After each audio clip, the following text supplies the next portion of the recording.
மறக்காம சர்ப்ரைஸ் பண்ணுங்க.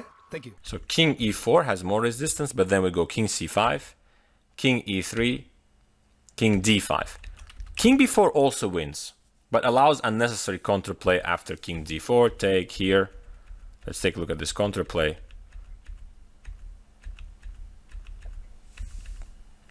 Which you, of course, still going to win. Whatever you prefer, basically.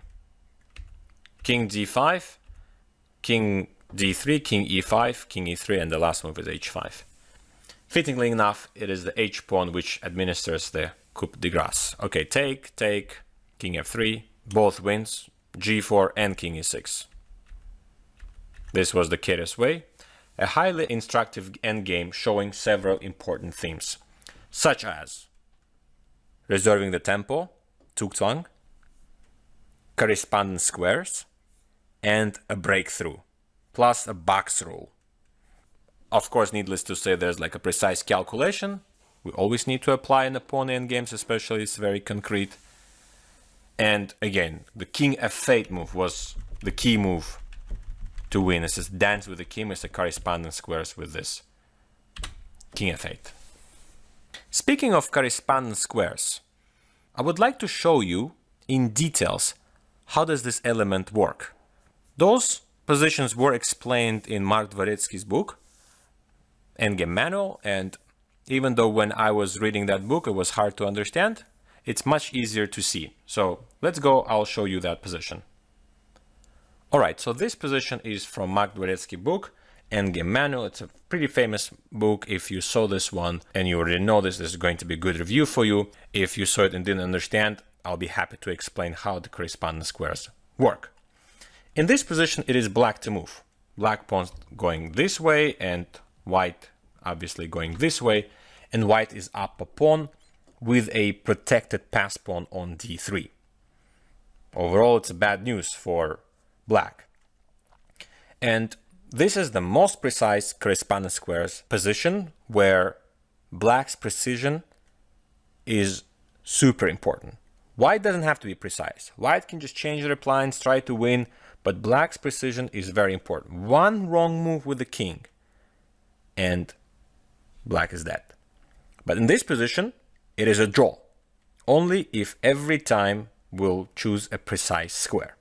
So let's first establish that at any moment, if white king gets here or there, game over. Because it will be very simple win. Say if you ever played something like this, king comes up, you go like this, king goes around, here, and obviously this is just a very, very easy win. King can never be allowed on e2 and f2. Hence we have immediately an idea that our king should go and prevent king e2 or king f2. The only question is, of course, which square we need to choose. This is already, if you don't think, it's going to be like for you 50-50. You can just randomly guess. But if you're going to start guessing, it means you will later on still make a mistake.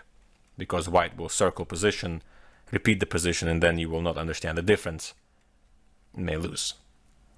So this itself, understanding that we need to prevent king from coming here, does not help us because we have two moves of preventing it, but we don't know where to be. So we cannot establish a set of correspondence squares right now. What is important to understand that when white king understands that there is no way to go here, he will try to go around to this square and get here. And this is the exact moment when we need to understand where black king needs to be when, say, this king is on a2, because we cannot possibly prevent the king to get to a2. It will get to a2 no matter what. And it has only 1, 2, 3, 4 moves to get there. You may think, oh, okay, so when the king comes here, at this moment you go here, we will just take the pawn. So for example, if we play king e3, king here, we cannot go here now because of this move.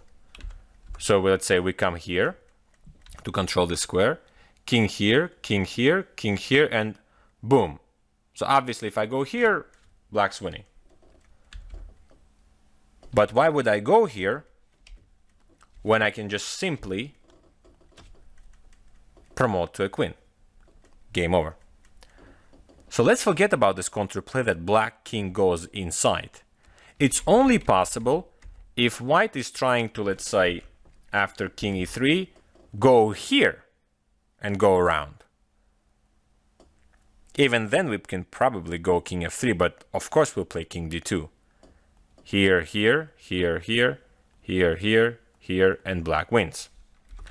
So it's a terrible move, king f1. So after king e3, let's say king d1, king f3, preventing white king to go to e2.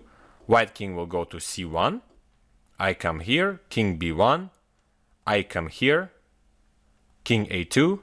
And as we can see, we didn't prevent king to go to b3.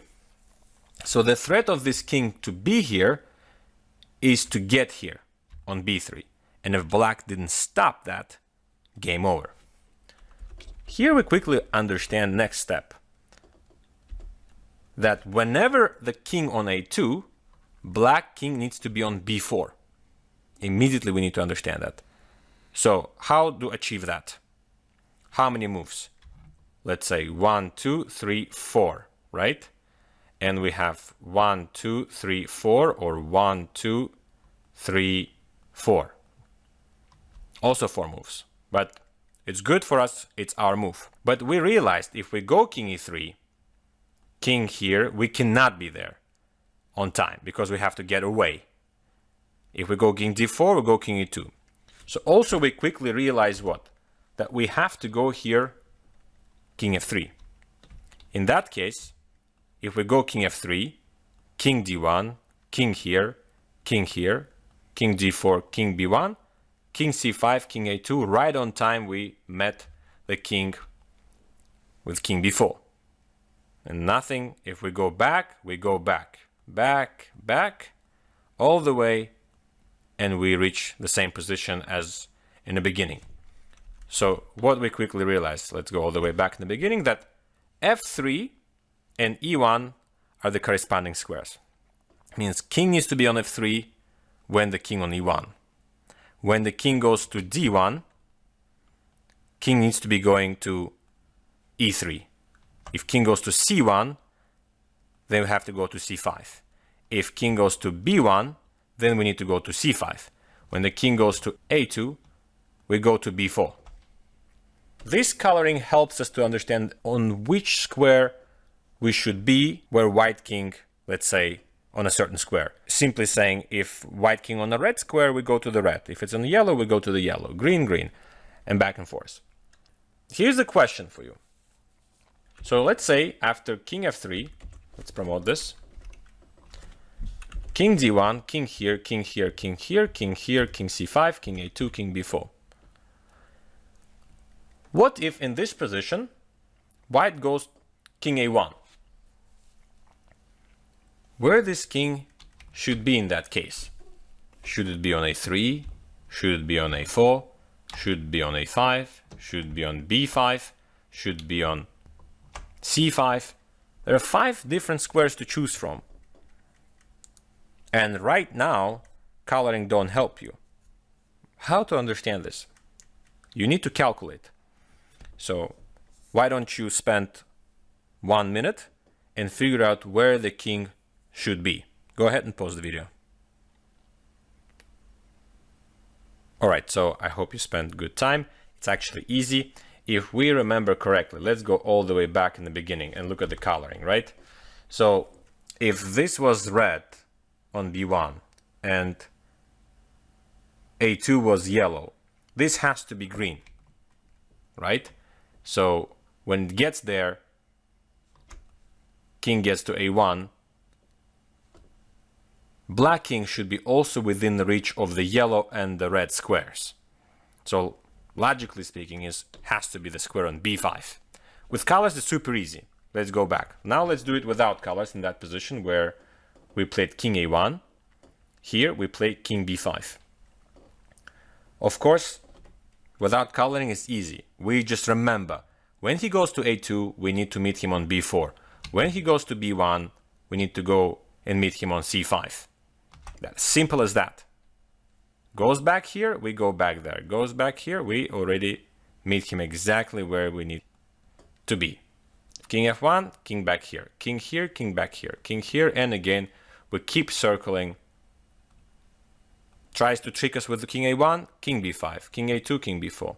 Every time precise square. So this is called correspondence square. You need to be on a square that controls white king. You need to be on a square that not allowing white king to be on a square that puts you in a bad position. Here it all holds, and therefore it is a draw. There are more positions on the correspondence squares, and another one of my favorite position I will just give you as a homework. You will try to figure out at home, and on my next lesson maybe I'll show you how to solve it. Again, it's position from the Dvoretsky manual Endgame. You may have this book and you already maybe seen it, but I'll just give it for you. So let's save this first. All right, so here's the position. You may all have know this position very well. In any case, if you know it, skip it. If you don't know it, this is going to be amazing homework for you. So in this position, it is white to move and win. You need to use very deep thinking plus correspondence square technique. On our next lesson, I will start with this homework and you will see if you were able to do it correct or not. As for now, I hope you enjoyed this lesson and I'll see you next time. Goodbye.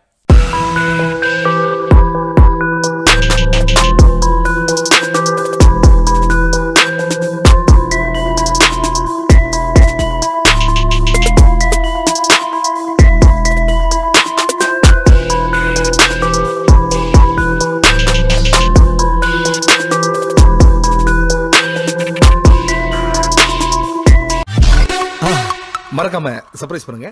Thank you.